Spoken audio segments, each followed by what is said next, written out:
closer, crushing over, loving, so loving,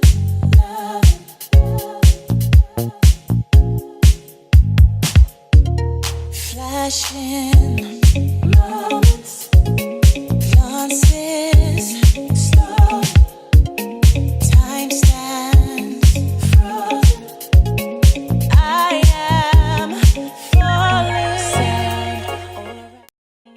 What up, you guys? Thanks for tuning in. Today I'm going to be showing you how I got this look that obviously has me feeling myself. I'm going to start by putting on my foundation and powders.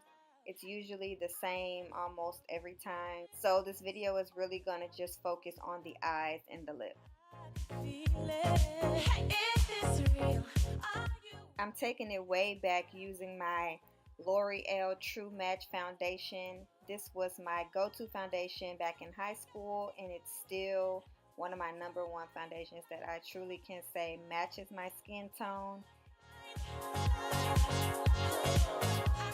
So here I'm using the LA Girl Pro Concealer to go ahead and highlight my under eyes and my T-zone. I'm also going to use it on the lid of my eyes as a base before I put my eyeshadow on.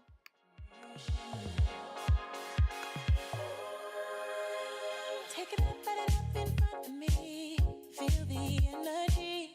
You go. Using my Sacha Buttercup powder to set my under eye and my T-zone as well as my eyes.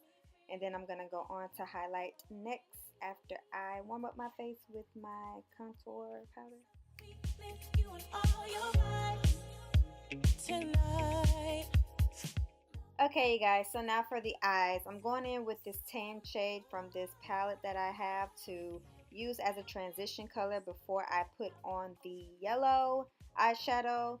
I also want to point out that in this eyeshadow palette, the yellow that I'm using looks yellow inside the palette, but when I was putting it on and the look came together at the end, I noticed that it looked more gold than yellow.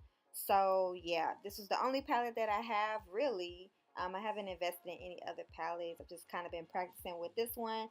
But yeah, so that's probably why you're going to see it looks more gold than yellow.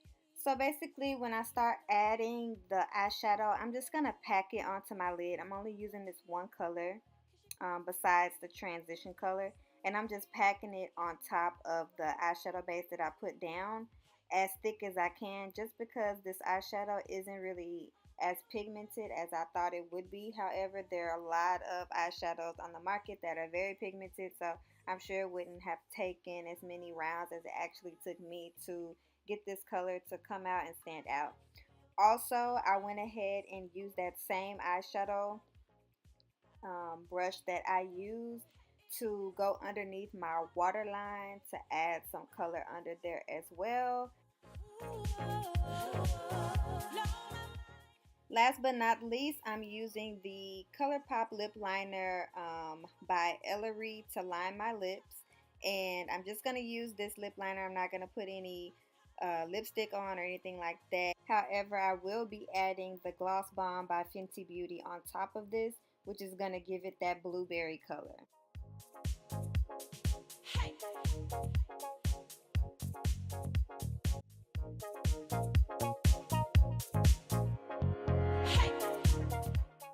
That's the final look, you guys. Thank you so much for watching. Please like, comment, and subscribe, and I'll see you next time. Bye.